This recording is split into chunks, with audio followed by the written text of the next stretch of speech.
تعرف مين اللي بنى الكعبة؟ سيدنا إبراهيم وسيدنا إسماعيل. سيدنا إبراهيم وسيدنا إسماعيل هم اللي بنوا الكعبة، بس مش أول من بنى الكعبة. الكعبة كانت موجودة وقت ما سيدنا إبراهيم وسيدنا إسماعيل بنوها، وربنا قال: وإذ يرفع إبراهيم القواعد من البيت. ما قالش وإذ يبني إبراهيم وإسماعيل البيت. وفي آية تانية لما كان ربنا بيحكي قصة سيدنا إبراهيم لما أخذ السيدة هاجر وابنها إسماعيل، قال إن سيدنا إبراهيم قعد يدعي ويقول: ربنا إني أسكنت من ذريتي بواد غير ذي زرع عند بيتك المحرم. فكان سيدنا إسماعيل لسه طفل، وبالتالي البيت الحرام أو الكعبة كانت موجودة بس ما كانتش مبنية، كانت قواعد بس. طب قواعد دي قواعد بتاعت مين؟ بتاعت سيدنا شيث ابن آدم. وسيدنا إبراهيم وسيدنا إسماعيل هو اللي أعاد بناؤه. والكعبة ليها تاريخ طويل، وشكلها اللي موجود عليها دلوقتي ما كانش هو اللي سيدنا إبراهيم وسيدنا إسماعيل بنوه.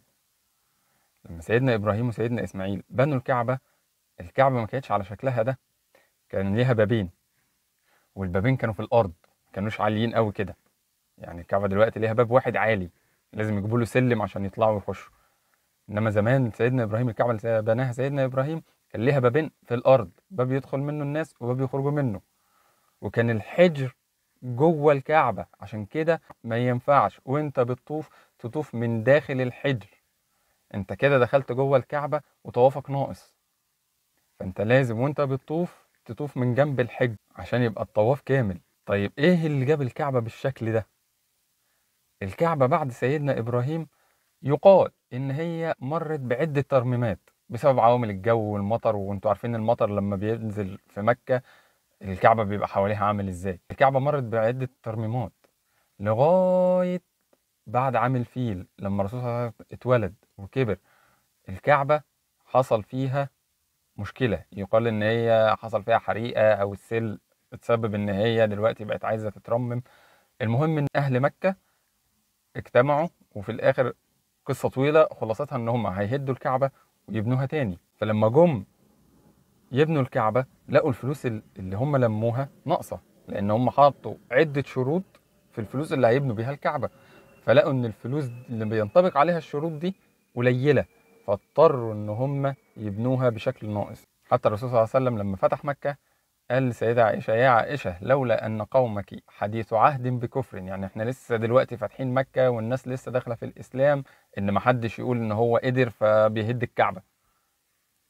فبيقول لها: لولا أن قومك حديث عهد بكفر لهدمت الكعبة ولبنيتها على قواعد إبراهيم ولأدخلت فيها الحجر ولجعلت لها بابان يدخل الناس من أحدهما ويخرجون من الآخر.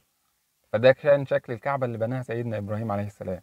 بس الرسول صلى الله عليه وسلم ما عملش كده، وفضلت الكعبة على الوضع ده بالشكل ده لغاية، طبعا مرت بعدة ترميمات برضو يقال، لغاية الحرب اللي كانت بين سيدنا عبد الله بن الزبير والحجاج بن يوسف. فسيدنا عبد الله بن الزبير وقت الحرب كان متحصن بمكة، والحجاج بن يوسف عشان يخرجه بدأ يحدف مكة اللي هو المنجنيق أو المجانيق، اللي هي بديل المدافع دلوقتي، اللي هو يحط صخر ويحدفه يوصل لأبعد مدى.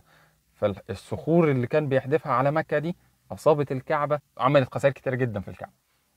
بعد ما الحرب دي خلصت وانتصر سيدنا عبد الله بن الزبير، أعاد بناء الكعبة تاني وأعادها على قواعد سيدنا إبراهيم طبقا للحديث الرسول صلى الله عليه وسلم قاله، وهو طبعا على علم بيه. فأعادها على هذا الشكل، دخل فيها الحجر وده وعمل لها بابين والكلام ده كله. وفضلت كده لغاية عهد عبد الملك بن مروان لما جه ولقى شكل الكعبة كده، وإن هو ما كانش كده، وإن اللي عمل كده عبد الله بن الزبير، فهدم الكعبة وبناها على شكلها ده. دلوقتي عرف بعدها إن الشكل اللي كان سيدنا عبد الله بن الزبير عامله هو ده الأصح، فمرضيش إن هو يهدها تاني ويعيد بنائها عشان ما تضيعش هيبة الكعبة، واستقرت على الشكل ده. وقيل إن هي اترممت تاني في القرن ال17، وده تقريبا كان آخر ترميم ليها، وفضلت على شكلها إلى يومنا هذا.